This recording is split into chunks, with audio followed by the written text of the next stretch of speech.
Consider, in most major events, it is the little things that can make or break them. In 1986, the Challenger space shuttle was lost due to a cheap O-ring that probably cost less than a few dollars. Because of that, 7 lives and hundreds of millions of dollars were lost. Consider, it is often mentioned that a blood clot, sometimes so small that it takes a microscope to see it, can kill someone.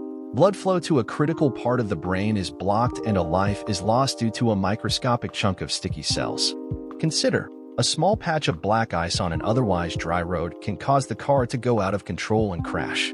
The wheel twists, control is lost on a sharp curve, and death can result. The list goes on and on. Some small thing, often not even visible, can destroy a major undertaking.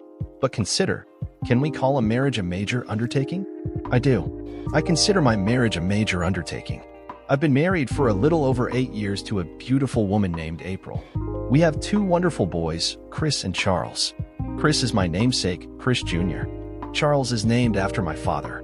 We live in a nice home, one with room enough for a growing family. I'm not a college graduate, but I have a good job as a master mechanic. My talents and skills have made us a good living. I work long hours, but the money makes it worth it. I've always considered my marriage the high point of my life. I worked hard to provide for my family. I considered it a major undertaking, and I took it seriously. What broke my marriage was a small thing. In my case, it was a small blood vessel in my brain that was too close to another vessel, and sometimes, when conditions were just right, the vessel would swell and touch the other. The result was a migraine headache. I had one on that fateful day. Mine was classic in its symptoms. Light was painful, sounds were magnified, and smells were horrible. It came on me suddenly and without warning.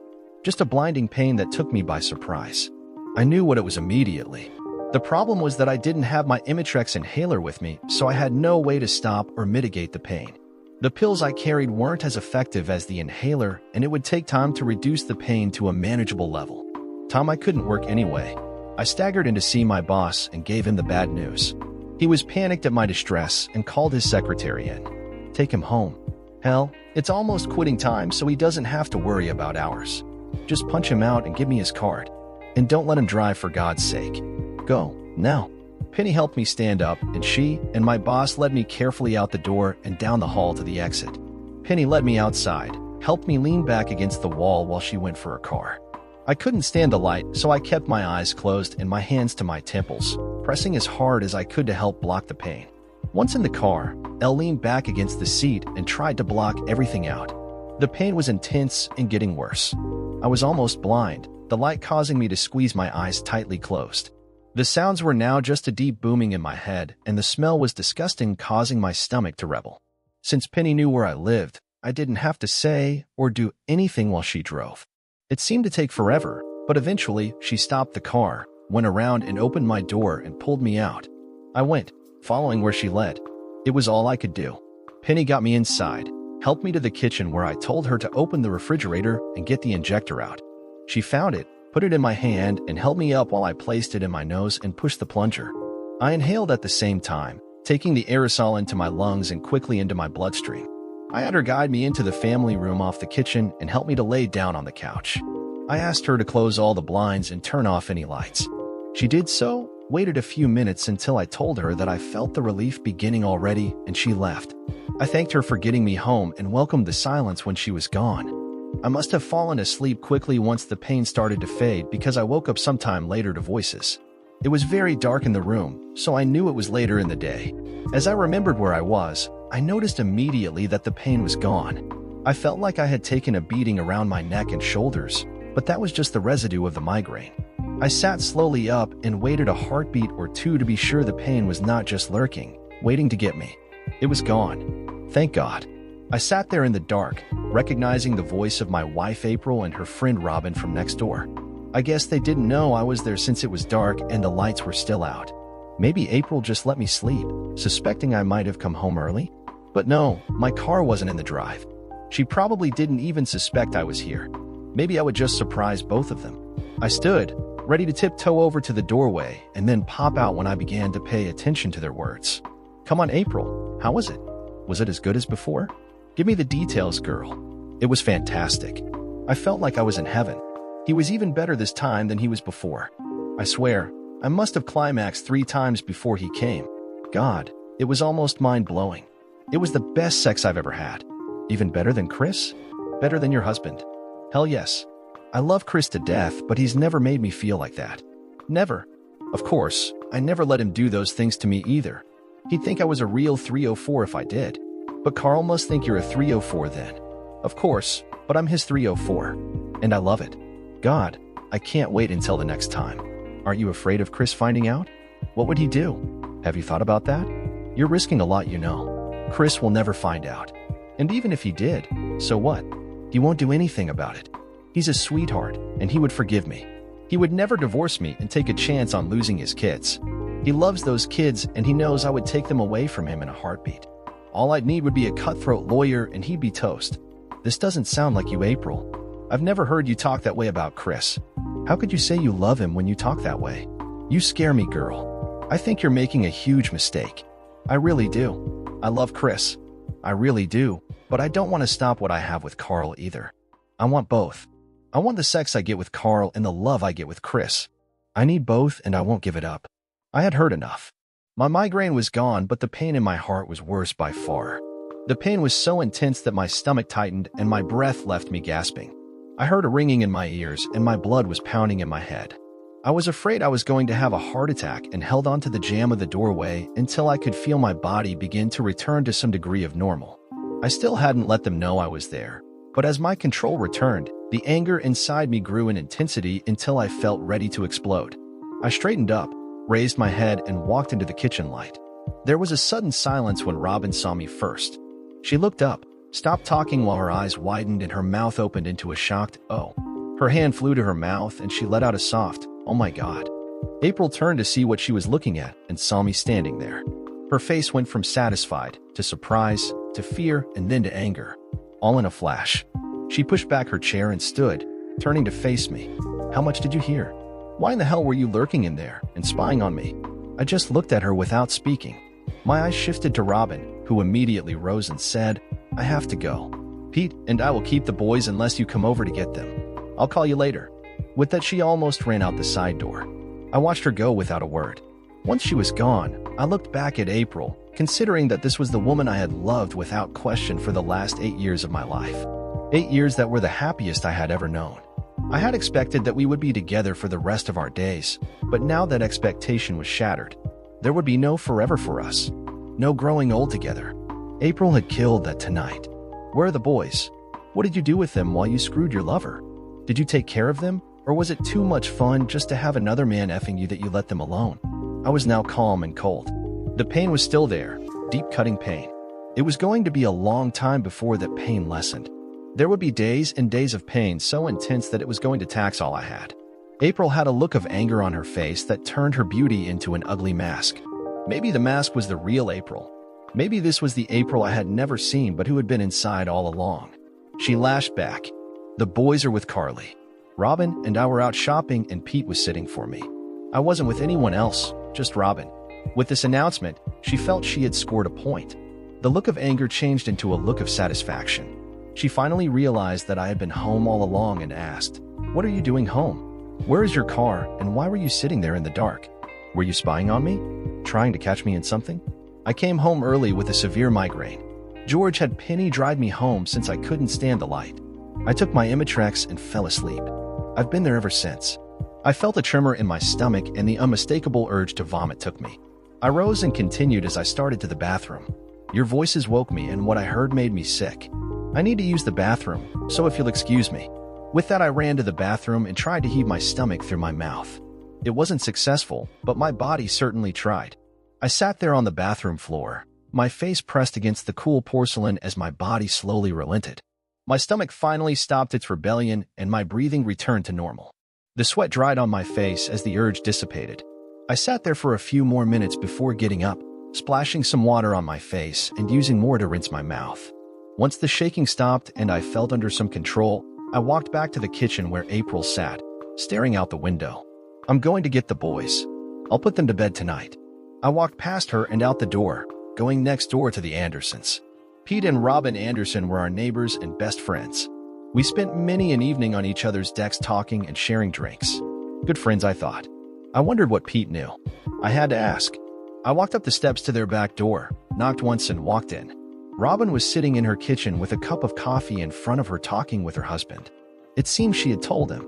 He glanced up as I entered with a look of pity on his face. Robin just looked scared. Came to get the boys. Are they ready to go home?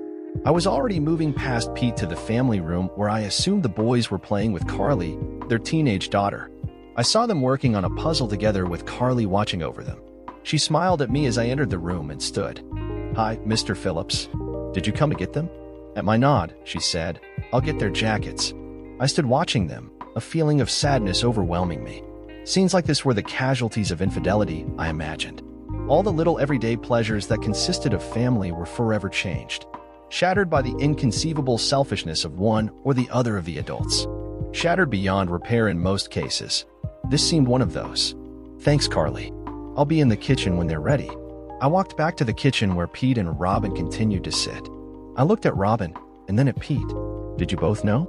Did you know that she was cheating on me? Was it a turn-on knowing what you knew when we were together? Gave you some sort of sick thrill?"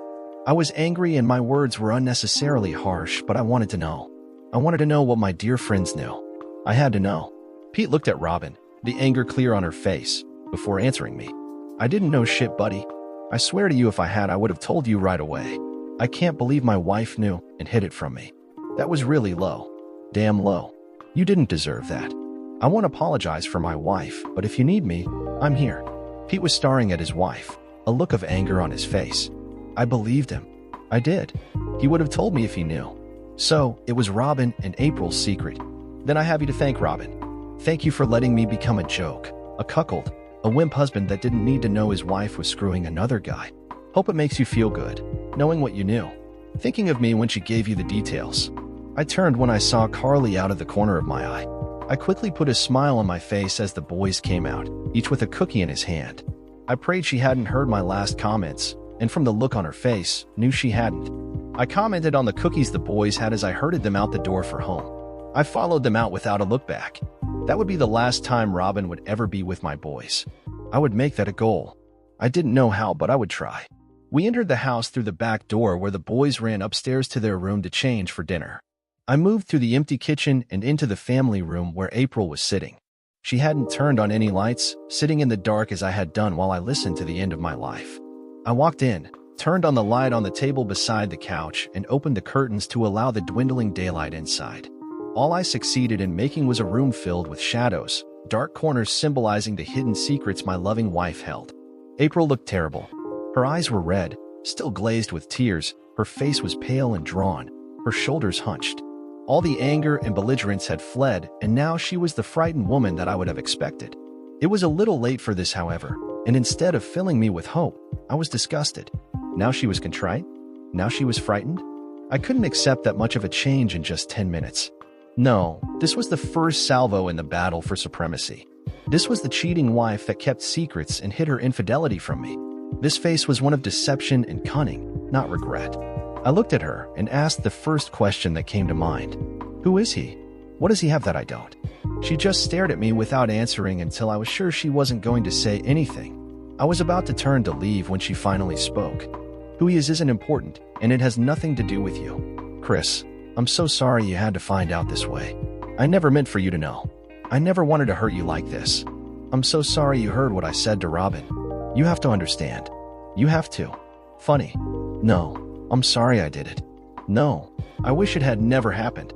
No, it'll never happen again. Just sorry I got caught and you had to find out. I shook my head as I sank into the soft recliner she had bought me for our 5th anniversary. I loved it still, but now it was just a chair. Please, you have to let me explain this to you. It doesn't have to be the end of us.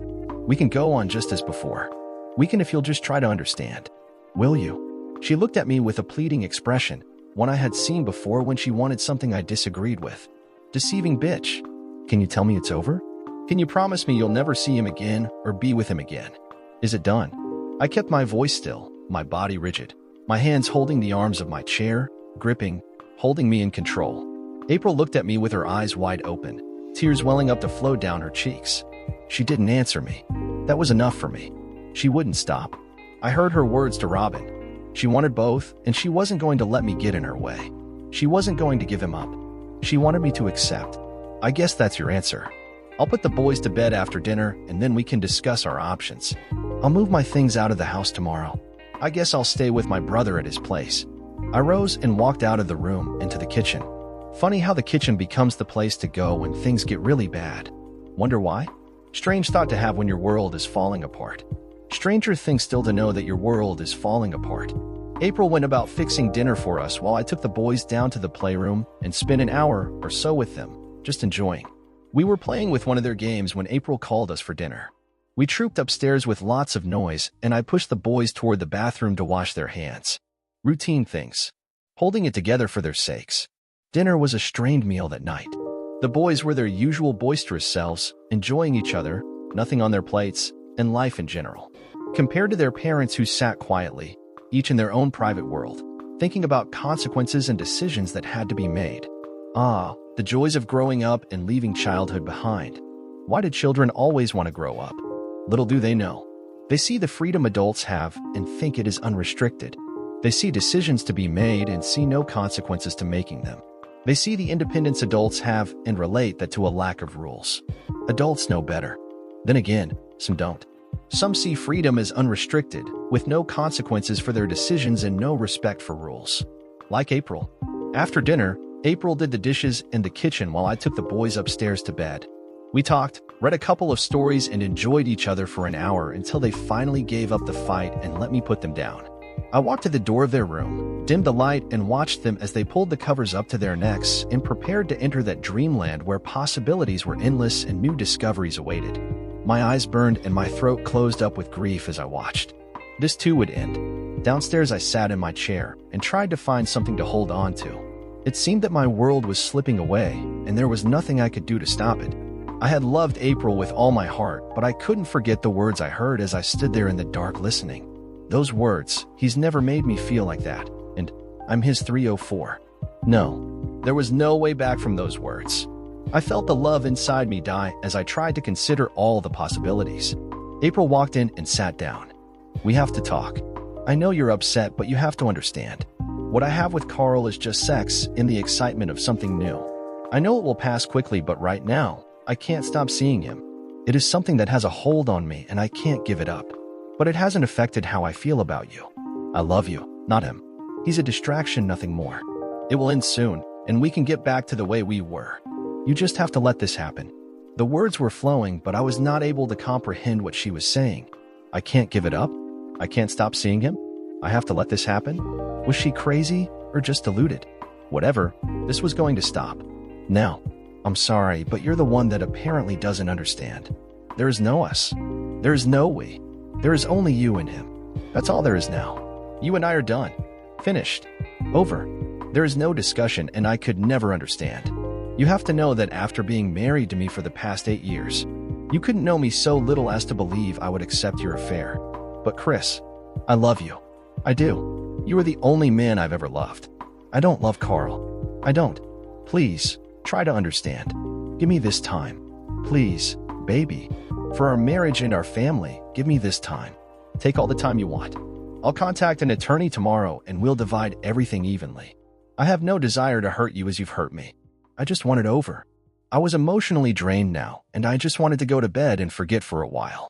My headache was a thing of the past, but the ache in my heart was real and I just wanted oblivion for a few hours. But I wasn't prepared for what followed. Damn you then.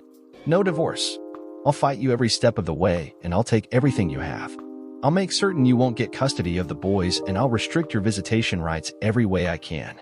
If you won't allow me this time for myself, it is going to cost you everything and I'll still have Carl. You can't stop me. You know it. I listened to this harangue and it came to me then that this marriage had been over for some time. This degree of anger and disrespect wasn't sudden. It was planned and well thought out. She never worried about hurting me. If she had, she would never have done this in the first place. She would have ended it before it started. Instead, she had anticipated my finding out, and rather than stop her affair, she decided on hurting me as much as possible. There was no love here, only avarice and the desire to humiliate me. I watched her as the anger grew in me. I know my face showed her that she had gone too far.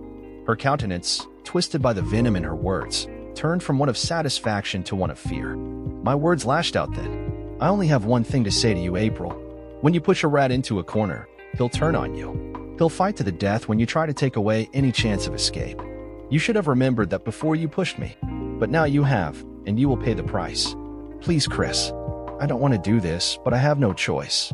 I love you, and I'll do anything I can to stop you from walking out on us. If you won't try to understand and accept that, I'll fight you. You'll have no choice but to give up and stay with me. I know you. You love me and the boys too much to leave. I know you, Chris. You'll stay. Goodbye, April. Tell the boys I'll see them when I can. I'll just get a few things and then I'll leave. I'll get the rest of my stuff later, when we can arrange a time. I went upstairs and quickly packed a bag with enough to last me for a day or so. Nothing much, just my things from the bathroom and a few pairs of underwear and some jeans and socks. Not much after 8 years of marriage. Just bitter memories now. But I did have 2 wonderful sons, and that was all I cared about now. I came back down to see April sitting in the kitchen by the door. She was apparently going to give it one more try. Chris, please don't do this. I'm begging you. Don't. Tell me you're through with him. You'll never see him again. Just tell me that and maybe we have a chance. I can't. I just can't. Please. I pushed her aside.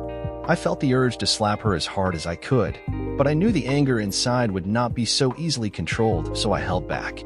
I'll stop in the evenings after work so the boys won't notice anything right away. I opened the door and left. The door slammed behind me as I threw my bag in the back and climbed into my truck. I backed out of the garage and drove away. On the way, I pulled out my cell and called Clyde, my brother. He lived about 10 miles away in a small subdivision.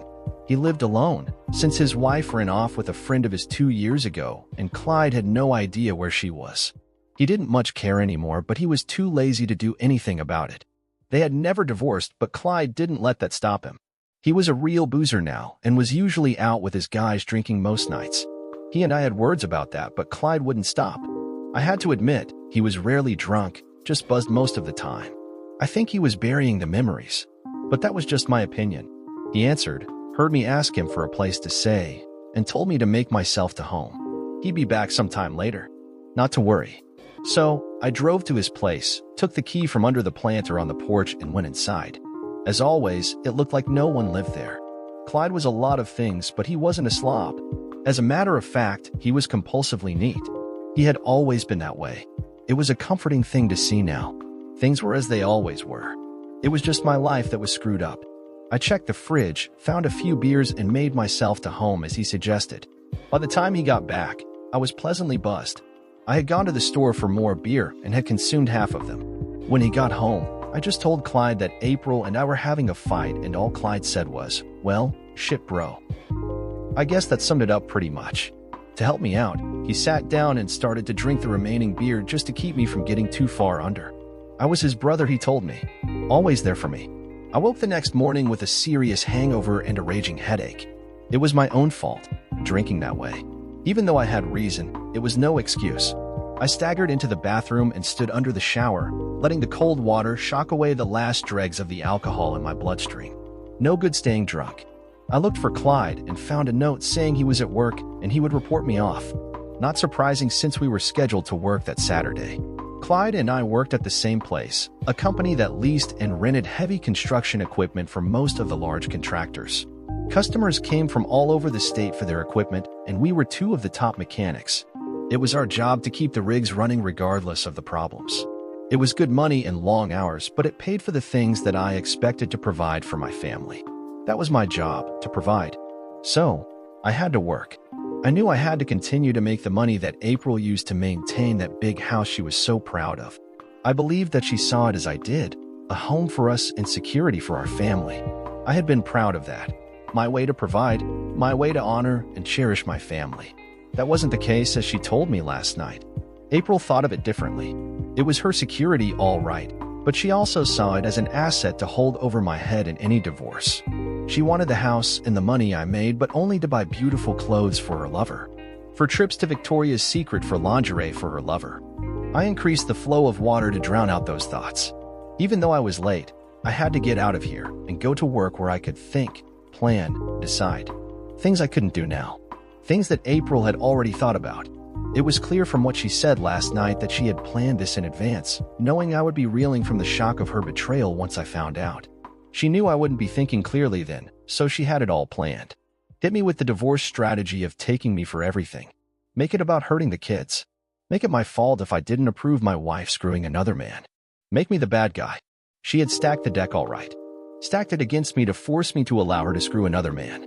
She thought she was smart. She had a good thing, and she wasn't going to lose it to her jealous husband. I dressed and got a box of extra-large trash bags. I knew she would be gone this morning, taking the boys to her mother's place. They were planning a birthday party for the boys' 5th birthday. I drove over to the house and let myself in. I took everything out of my closet and drawers and threw it into several large garbage bags. I got all of the things out of the bathroom that I would need, put that into a small overnight, and took that and the bags out to my truck. I heaved everything into the back and then went back into the house. I wasn't going to leave just yet. I was coming home after work and I would spend some time with the children. I had a lot to think about and a lot to decide. One thing was certain. My marriage was over and I would never touch April again. Never again would she be my wife, my lover, or my confidant. She was someone else's lover now, not mine. As I thought of that, I couldn't stop the tears that started, and I sat there on the floor of what used to be our bedroom and cried. Loss is hard. At work, I dove in and worked straight through breaks and lunch hour. I was happy to bury all thought of home and wife and kids under the demands of fuel injectors, drive chains, and fuel pumps. I tackled broken drive gears and hydraulic lifts, anything that challenged me. I worked on the toughest jobs without complaint. I was like a man possessed and was still at it 10 hours later when Clyde tapped me on the shoulder for a break. Hey man, come on. Jesus. Take a break, would you? You're making the rest of us look like lazy bastards. He stood there waiting till I stopped, a dazed look on my face. Sorry, man. Just working to bury myself in this shit. Don't mean to shame anyone. Sorry. I must have looked as if I was about to burst into tears when Clyde took me by the elbow and led me off the floor and into the break area. Clyde and I had been tight since our father and mother died in a car accident 10 years ago. Clyde was the best man at my wedding 8 years ago. Clyde was godfather to my boys, Chris, JR, and Charlie. I sat down and stared at the table as Clyde got us both a cup of hot coffee. It wasn't good coffee, but it was hot. Okay, talk to me. Tell me the whole story and don't leave anything out. Start talking. I started talking and didn't stop for the next 10 minutes. I told Clyde everything. All the shame, the humiliation, the contempt April showed me, and I even told him of the threats she laid out. The ones she had planned to keep me from doing anything to spoil her screwfest. She was trying to make it impossible for me to do anything to stop her or to get back at her without giving up everything. She had done it willingly, and now she wanted me to accept it. I told Clyde of the look on her face as she humiliated me, as she told Robin of the sex and how wonderful it was. The contempt on her face when she threatened me with taking it all away from me. She made it clear that her lover was too important for her to give him up. Clyde was shocked. He knew April well, had always thought of her as a good woman and a good mother. Chris had never hinted at any problems between them, and he assumed their marriage was strong. Now this. Clyde looked at his brother and saw the pain and the suffering he was feeling. It hurt just to see it. Chris was a good man, a solid father, a great provider, and under it all, someone the guys around the garage knew they could always trust to be there for them. He had helped more than his share over the years. Clyde began to become angry. How could she do this to him? What the hell was wrong with her? His anger began to grow as he looked at his brother and best friend, broken and beaten. Chris, listen to me. You're not going to take this, are you? You have to do something. Let me and the guys help you. This can't stand. He was looking at me with concern etched on his homely face. Concern for me, I knew. I looked up with a hopeless expression on my face. What can I do? She'll take it all if I divorce her. Child support, alimony, the house, the car, everything. You know I would never take anything away from my kids. She's using the kids as a weapon against me. She knows I won't hurt them, and probably so does that prick she's screwing. He's a shithead who thinks screwing another man's wife is fine. They've got me by the balls, and April's doing the squeezing. Clyde shook his head and growled, "Screw them both. You know I loved April like my own sister, but now she's made her bed and she'll have to lie in her own shit. We have to go after them both. The first thing we have to do is find out who he is. That's the easy part. Let me make a couple of calls. Then we can talk." I just shrugged my shoulders. Okay, but I don't know what you think I can do. She won't tell me anything about him. So what? We'll find him and he'll go down just like anyone else. And you know you can never take April back, don't you? What she did makes that impossible. She'll castrate you if you accept what she's doing. She'll never have any respect for you again. No way, man. She's another man's 304 now. I was surprised for a second, but then a small smile started. You're right. She's no longer my loving wife. I learned last night how quickly love can turn to hate. And my hate for her is stronger today than my love for her last night. She took that from me and twisted it into something that is going to come back to hurt her. I told her that. We talked a while longer, clocked out without any overtime, and went to a small bar close to work. Neither of us planned on getting drunk. This was business and plans had to be made. Clyde called a few others in, and we sat around a table and plotted. I was amazed at the support I received from these, my friends. They asked no questions, just wanted to know what they could do to help. This was the loyalty I thought I had with my wife, but that was a lie. Together, we plotted and came up with a workable plan. At 7 o'clock that evening, I pulled into my drive and went into my house. Funny, I thought as I walked in. It was no longer home, it was just a house. I walked into the kitchen, took my jacket off, and walked into the family room. There I saw April sitting in her chair, watching Chris and Charlie, our 5-year-old twins, playing a video game. I stood there, locking this picture in my mind forever. It was not going to be this way any longer. I looked at April. She had been watching me as I looked at the kids. She had a small smile on her face. A smile I now understood. It showed her contempt for me and her contempt for this whole wholesome scene. It was all a lie. A huge lie, with her as the liar. Now I could see and understand. I returned her look, but not the smile. As I turned away, she looked down. I walked out to the kitchen and looked in the refrigerator. I grabbed what looked like leftover fried chicken and mashed potatoes and put them in the microwave to reheat. I wasn't hungry, but I needed to be doing something. I had planned to talk to the boys just before they went to bed, but Clyde had talked me out of it. I had to delay it now, but when I spoke to them, it would be the first step in the battle that was beginning with April. I would lose, no doubt, but I would go down fighting.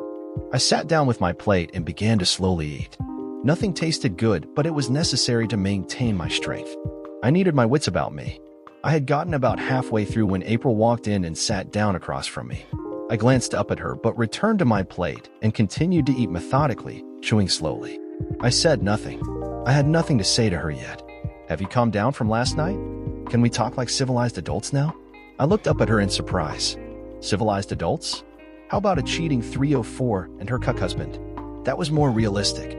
Instead of that, I chose to say nothing. Aren't you going to talk to me now? Are you going to be childish and give me the silent treatment? I thought better of you than that, Chris. We have to think of the children now, so you have to remember your place in this house as their father. Am I? Am I really their father? Makes me wonder now. Maybe I should verify that with some tests. Nothing more than that. No anger, just a simple statement. April's face clouded over with anger, and she was about to say something when I simply said, "Careful, April. The children will hear you if you start to yell." You remember the children? The ones you accused me of forgetting about last night when I got angry? Well, now you have to remember. You have to think about what you have done to their world. You not only screwed another guy, you screwed away this family. Think carefully, April. April stopped, lowered her voice and hissed, "It seems you haven't thought much about what I said last night. I expect you to get over this and get back to normal. Nothing will be different here at home. I still love you, and you are my husband. That hasn't changed. Neither you or the children will be deprived of a single thing. I keep my activities private and only when they are in school and not around. You need not lose anything since I am always here for you." I didn't answer or respond. I simply continued to eat, chewing slowly and methodically. I kept my face bland and unresponsive. My eyes were blank as I looked at her. As I did, I felt nothing inside. Interesting that my words meant nothing, but my eyes told her everything. That began to slowly get through to April as she sat there. For the first time, I could see a single shiver of fear go through her. What are you going to do? Are you going to make this difficult for me? I hope that you loved me enough to let me have this time for myself. I told you last night he hasn't taken anything from you and that I would always be here for you. Why can't you understand that? April was becoming emotional now while I simply stared at her, slowly chewing my food. I finally swallowed and said, "I think you should wait for this discussion until the children are in bed. I listened to you last night while you said your piece. I didn't like it, but I listened. Afterwards, I behaved badly and I apologize for that. I should have stayed.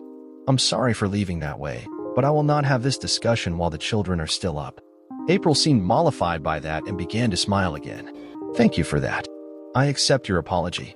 I think you were justified in some of what you said, but you hurt me with your words. I'll take the boys up soon, and then we can talk. She walked past me with a hand on my shoulder. I flinched at her touch, and she jerked her hand away. I couldn't stop the revulsion I felt from that simple touch. I went in to be with the kids and tried to be my normal self. It was hard, knowing it was all going to change. But I accepted that April's actions had destroyed all of this for me. Maybe I should just be a good cuck and accept her terms. Waited out till she was done with the other man.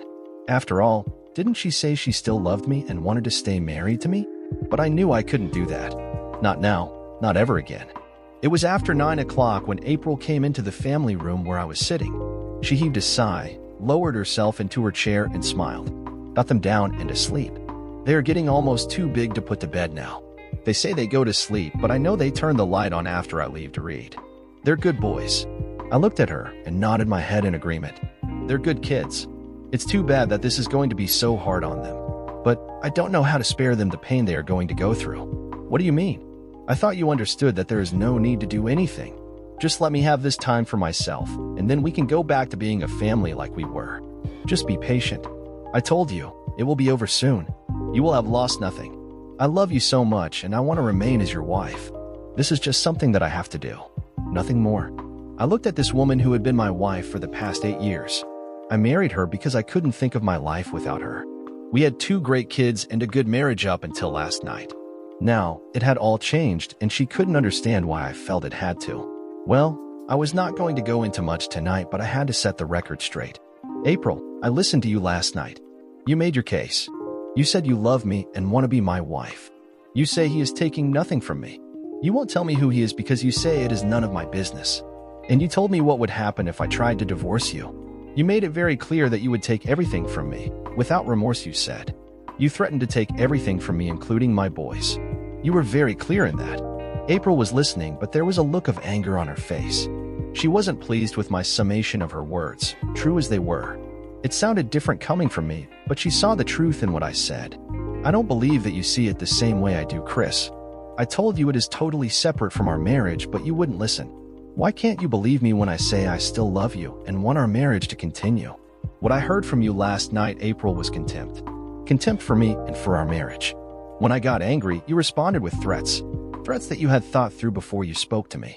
Contempt for me, for everything I have done for us over the years. You humiliate me, denigrate me, threaten me, and blame me for not understanding. You knew perfectly well that I would react the way I did. Why do you think you had already decided how to deal with me? Why did you think you had all of the answers ready to lay out for me?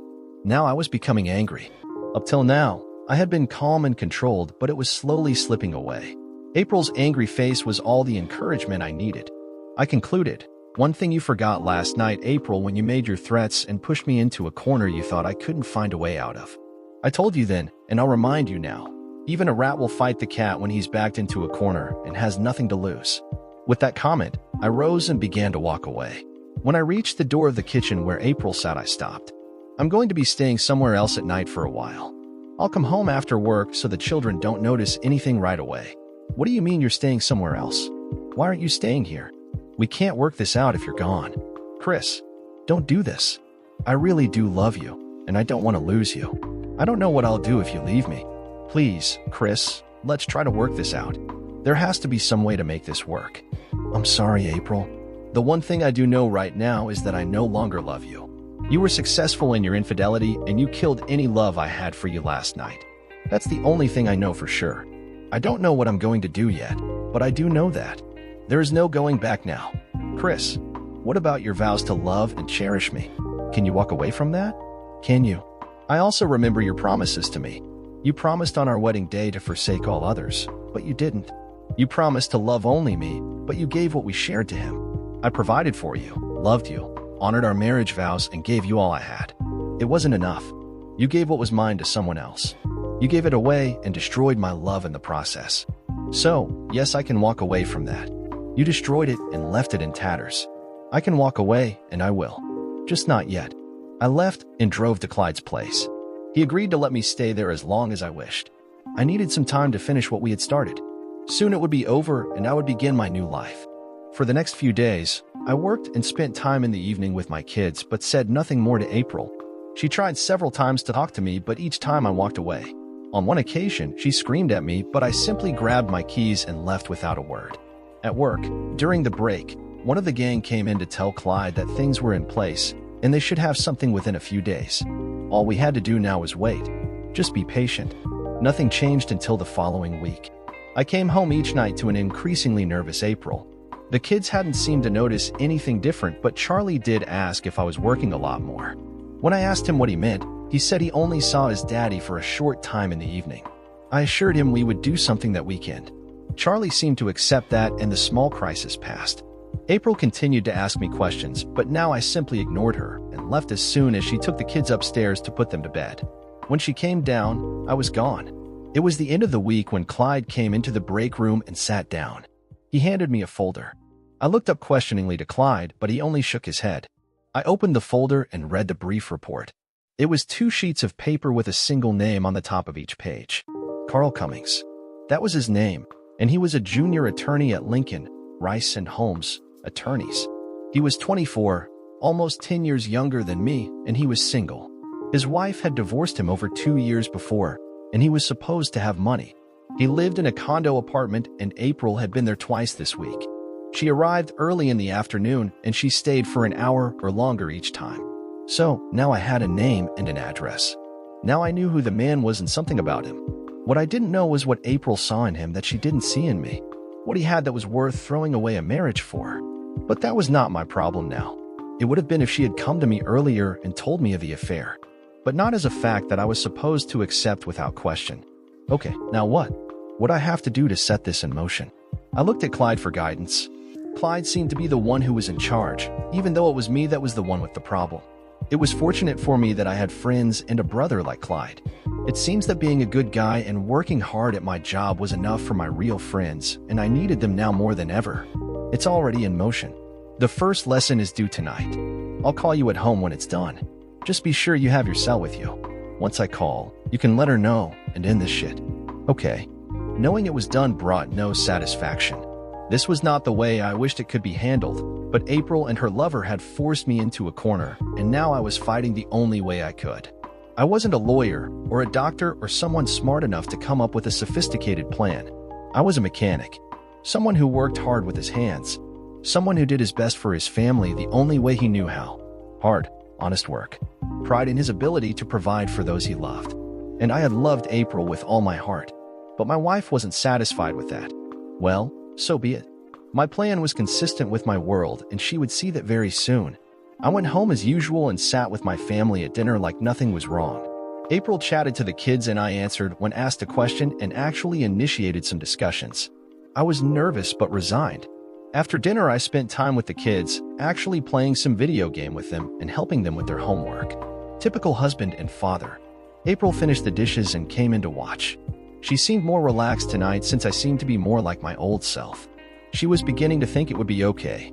As Chris was playing video games with his boys, Carl Cummings was just leaving his office building heading toward his car for the drive to his apartment across town. He was thinking to himself how wild April had been when they met 2 days ago in his pad. She was hot for him and wanted to screw his brains out. When he asked her what the occasion was after they had showered, she said her husband had found out. He was shocked, but she said not to worry. Strange, he thought. Knowing that her husband knew what she was doing turned her into a real 304. Better sex for him, so what did he care? As he passed an alley on the way to the lot where he parked, he felt a shove, and he staggered sideways into the alley. As he entered, trying to avoid falling, someone grabbed his arms and pulled. He stumbled down the alley toward the courtyard at the end. He was pushed against the wall of a building and held there by 2 men, one on each side. He tried to see their faces, but they had on black ski masks. Both were big, however, and he began to be afraid. He had no money, and he didn't wear an expensive watch, so what the hell did they want? A third man stood in front of him, also dressed in a ski mask and gloves. He put one huge hand under Carl's chin and lifted his face up. A deep voice asked, "Do you know a woman named April Phillips?" At the name, Carl suddenly felt a cold chill shoot up his back. Oh shit. Jesus Christ. Is that what this was about? Her effing wimp husband? She never told him he was this big. Shit. No, I don't know anyone by that name. He was shaking but had to try to deny everything. The big man hit him in the ribs, resulting in a pain so severe he gasped for breath. He saw stars spinning in front of him. The pain was intense and scared him badly. I'll ask you again. Do you know a woman named April Phillips? Lying was not going to work, so Carl stopped. Yes, I know her. Please God, let me get out of this alive, he thought. You will never see her or talk to her again. Do you understand me? The big man waited for his answer. I hear you. Okay, maybe this was just a warning. Okay, he could take that. I want to be sure you understand that. My friends and I aren't convinced that a shithead like you who screws other men's wives is very smart. So, we're going to make sure you do understand. With that, he was forced to stand up and away from the wall. As he tried to get his balance, the first blow hit him in the solar plexus and he folded up. He wasn't allowed to fall, however, and the next blow was in the ribs. He felt the snap and knew the rib was broken. The next blow fractured his jaw, and the pain almost drove him under. He felt the next few blows, but after that, he was blessedly unconscious. They must have continued to pound on him until they finally stopped. They slapped him into consciousness again and told him what they wanted him to remember. They repeated it over and over. He remembered nothing more until he woke up in the emergency room at Memorial Hospital. His injuries were not life-threatening, but the hospital admitted him to general care. He was heavily sedated and in some pain, but he was not seriously injured. He said a small prayer for that. They told him she would probably call him there and was told exactly what he was to say. He remembered the words clearly.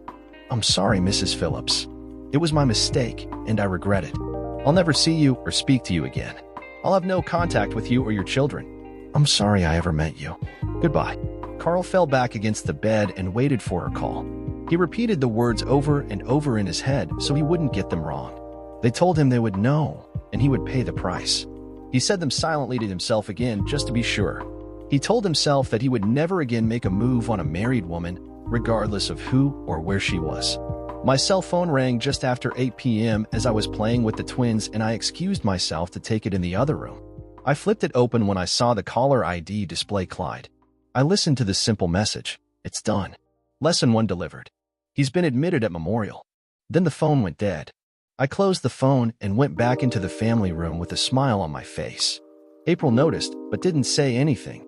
She did smile, however, believing it was good news. Finally, April took the kids upstairs and looked at me in question. I'll be here when you come back down. She smiled widely and then went up to put the kids down. I went into the family room, sat down in his chair, and waited. Now it began. Payback. April came in with a pot of coffee and 2 cups. I thought we could talk some more. You seem more resigned to the way things are. I'm so glad. I was afraid I was going to lose you, and that would have broken my heart. I know you don't believe me, but I love you so much. I can't lose you, not for something like this. It's so trivial compared to what we have. You have to know that. I watched her as she talked. She was still beautiful to me. After all, this was the woman I had loved for so long. I had planned on spending the rest of my life with her. Growing old together, they said. Plans, dreams, now all ashes. Well, let the end begin now. April, I have to tell you something, and I want you to listen very carefully. I know your lover is Carl Cummings, and he is a junior lawyer for Lincoln, Rice & Holmes. I know all about him, and I know you've seen him, even twice more this week. April was surprised and seemed like she wanted to say something, but I waved her to silence. Here's the thing. You threatened me with divorce. When I expressed my anger, you threatened to take away all the things I have. I remember your words exactly. They are burned into my brain. You said, I will take everything you have. You said more, but those were the words I remember. Those were the words of contempt that destroyed our marriage. Those were the words that were intended to push me into that corner where I had no options left but to let you put yourself out to another man while I stood by and watched. I told you the next night that cornered rats fight back. Now I saw the first sign of fear and pain on her face. She had no idea of what was coming, but she was smart enough to know it was not going to be something she liked. Her shoulders rose and her head ducked down between an instinctive protection. I know that you told Robin that I never made you feel the way he did and that you are his 304. I'm sorry that it has to end since you enjoyed it so much, but Mr. Cummings has been told in no uncertain terms that his time with you is over. He is never to see you again. Never. He has also been instructed that he is never to speak to my boys. He has agreed. I watched the shock and disbelief on her face as I continued. I will file for divorce, but there will be no alimony. I'm filing on the basis of infidelity. Even though we have a no-fault state, I can still file with reason. I have the proof now, so there is no question of your guilt. There will be child support. My sons will not want for anything. As long as you take care of them, I will see you have the means. You will have to work, however, if you want anything else for yourself. I will handle everything so you have nothing to worry about. I'll even pay for the divorce." April stood, on her face a blazing anger. "You're crazy if you think I'll agree to that. And I will take you to the cleaners just as I told you. Just wait." April was frightened but still belligerent. She was going to bluff this through just as she planned. "Why don't you call your Mr. Cummings right now? See what he has to say." "Oh, wait. I think you might have to call Memorial Hospital. That call I got earlier told me he was in the emergency room at Memorial. I assume by now he has been admitted. Just call his cell to see. You can use mine. I have the number already plugged in for you."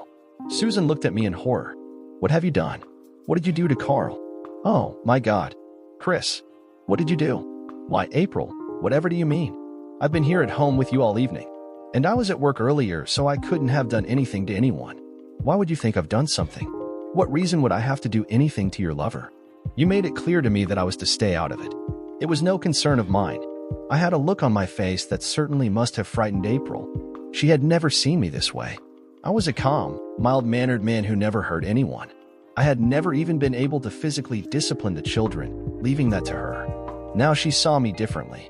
My face was cold and hard and my eyes were dead. April walked into the next room, and I heard her on the phone. She must have gotten through because she came back with tears in her eyes. She slumped into the chair and stared off into space. I calmly sat down and picked up the paper. I knew what she heard on the phone. Her lover was in the process of dumping her. It was either that or take a beating every time he saw her. That was a promise made to him by 3 very big men who picked him up as he exited work today. They told him exactly why he was being hassled and what he had to look forward to if he ever saw or spoke with April again. They wanted to be sure he understood. Showing him was what put him in the emergency room. April wiped her tears, gave a big sigh, looked at me and said, "Well, it seems you win. Carl told me he could never see me again. He said he would have all my things sent back to me. He never wanted to talk to me again." "Well, I guess you have nothing to worry about then. Seems you're taken care of. I have my own lawyers, so they will handle everything. Should be over very quickly." I laid the paper down and got up to leave. "I'll talk to the boys this weekend. Let them know why we're getting divorced. Maybe they're old enough to understand. If not, they'll grow up and remember." As I walked away, I glanced back to see a very defeated April crying. "If I remember your words again, April, you said that your affair was something that would pass quickly and then things could get back to the way they were." I laughed, a bitter, angry laugh.